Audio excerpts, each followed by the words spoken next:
যতক্ষণ পশ্চিম বাংলার বাগানে থাকবে, এই কেউটো সাপ যতক্ষণ পশ্চিম বাংলার মাটি থাকবে সেই মাটিও বিষ করে দিচ্ছে। তাহলে এই কেউটো সাপকে ডাস্টবিনে ফেলা আমাদের উচিত।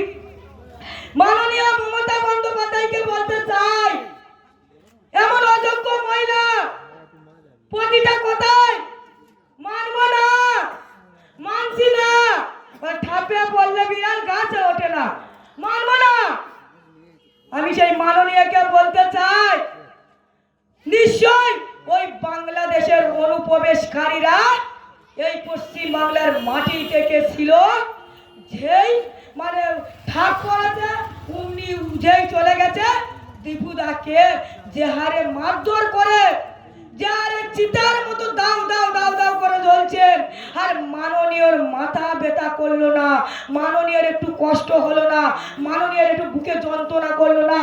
কারণ মাননীয় তো ইউনূসের সঙ্গে হাত মিলেছেন, একদিকে সারদা, একদিকে নারদা, একদিকে ইউনূস আর মমতা বন্দ্যোপাধ্যায়, একটু কি চলে নন্দনে বারবার যায়। তা আমি মাননীয়কে বলতে চাই, আপনি কেন ইউনূসের কাছে বাংলাদেশে যাচ্ছেন না? যার হয়তো আপনি নাকি ব্রাহ্মণ পরিবারের মেয়ে, আপনার একটু দয়া নেই, আপনার একটু মায়া নেই।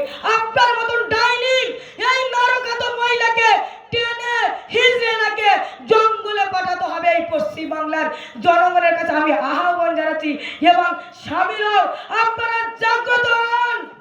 এ মাননীয় যতদিন থাকবে পশ্চিম বাংলার কোনো মহিলা কোনো ধর্মী সুরক্ষিত নয়। এ মাননীয় খালি টাকার রেট বেঁধে দেয়, টাকার রেট বেঁধে দেয়। আমরা দেখলাম কাকদিকে যখন ঠাকুরটার মুন্ডুটা ভেঙে পিজন ভ্যানে তুলেছিলেন, আমি সেখানকার এমএলএ মন্টুরাম পাটি আর এসপি কি ঘুমাচ্ছিলেন? তাহলে পিজন ভ্যানে কারা উঠেছিলেন? সেই 80 বছরের ধনু নারকেল আর 20 বছরের ফুল ডাব অর্পিতা পাত্র। কারা উঠেছিলেন? কুণাল ঘোষ, মদন মিত্র ঠাকুরকে পিজার ভ্যানে তুলছে। তার কিছুদিন পর আমরা মন্দির বাজারে দেখলাম জগৎ হাতি পূজা এবং তাদের মাথা এবং হাত পা গুলো ভেঙেছে। কেন? পশ্চিম বাংলা কি এটা কি ছেলে খেলা? পশ্চিম বাংলায় কি এটা কি খেলা চলছে, না লুটের কারখানা, না ব্লাডের কারখানা চলছে? শুধু তাই নয়, আমরা দেখলাম আমার কুলপি থেকে তাহলে মাননীয় হিন্দু মুসলিম দাঙ্গা লাগাচ্ছে। এই মাননীয় কথা বলতে পারবে না, কারণ উনি যদি মুখ করে তাহলে উনি তো জানবে মাইনরিটি ভোটটা পাবো না। আর ওনার চোখে যে চোখে প্রশ্ন করবে মাননীয়, উনি তাকে এমন কেল দেবে নাহলে দুনিয়াতে বিদায় দেবে। আর এই মাননীয় আমরা দুর্গাপূজায় দেখলাম মাথায় কাপড় দিয়ে এ মুখ্য। পশ্চিম বাংলা যদি একটা ভোট হয়, কত মায়ের কোল খালি হয়, কত মা হাহাকার ছোটে। আমরা দেখলাম এসআইয়ের নামে বলেছিলেন সেই পয়লা ভাইপো, সেই অভিষেক বন্দ্যোপাধ্যায় বলেছিলেন এসআইআর করতে দেব না, এসআইআর করতে দেব না। আর আমাদের নির্বাচন কমিশনকে বলেছিলেন সেই মাননীয় জ্ঞানেশ কুমারকে এবং অমিত শাহজিকে বাপের নামটা জানতে চেয়েছিলেন।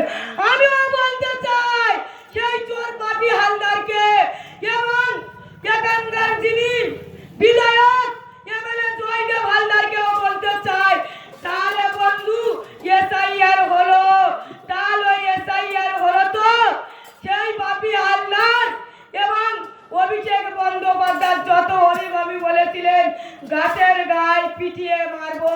আমিও বলতে চাই রেবেকা মোল্লা, পশ্চিম বাংলার জনগণ এটি হয়ে গেছে, তোমাদেরকে জুতো মারতে মারতে টিয়ারে পাঠাবে, জুতো মারতে মারতে তোমাদেরকে টিয়ারে পাঠাবে।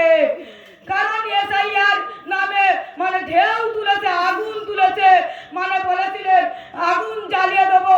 আমি সেই বলতে চাই অভিষেক বন্দ্যোপাধ্যায়কে, পশ্চিম বাংলার কত দমকল আছে, তোমার ওই দমকলে একদম ঠান্ডা করে দেবো তোমার বিনীত গোয়েল এবং আজিব কুমার এবং লালবাজারে কত দমকল আছে আমি সেটাও দেখতে চাই। সেই নির্বাচন কমিশনকে সেখানে ভাইপো তড়িঘড়ি ছুটে গেল, এসআইআর ফর্মটা আনলো। আমিও বলতে চাই গোটা পশ্চিম বাংলা, গোটা ভারতবর্ষ সোশ্যাল মিডিয়ার দিক তাকিয়ে রয়েছে যে অভিষেক বন্দ্যোপাধ্যায়, মমতা বন্দ্যোপাধ্যায়ের হাজবেন্ডটাকে বা অভিষেক বন্দ্যোপাধ্যায়ের বাপটাকে গোটা পশ্চিম বাংলার মানুষ তাকিয়ে হয়েছে।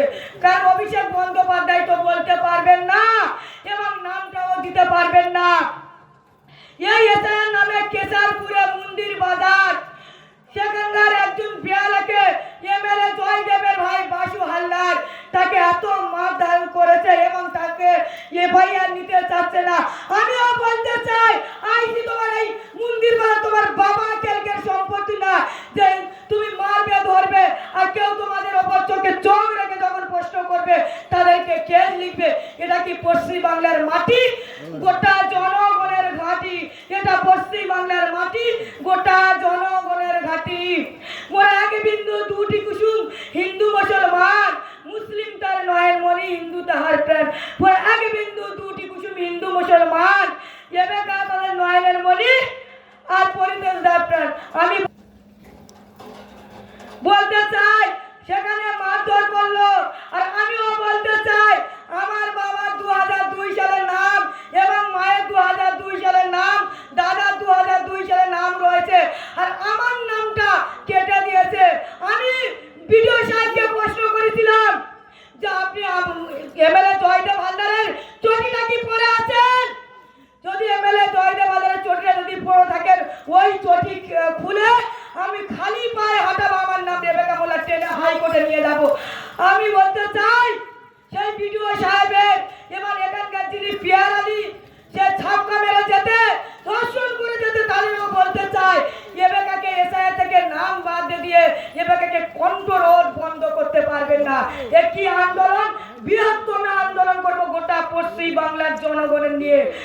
আমি বলেছিলাম বিডিও সাহেব আপনাকে প্রথম ওয়ার্নিং দিয়ে যাচ্ছে, যদি আমাকে আসতে হয় সেজে আমি 12-14 খানা মিডিয়া এনে ধর্নাই বলবো। আর সেই সায়ন্তিকা কি বলে মার গুড় দিয়ে উঠে চিনে দিয়ে চাপু দেখা একটা বৈধ ভোটারের যদি নাম কাটা পড়ে আমরা ধর্নাই বলবো।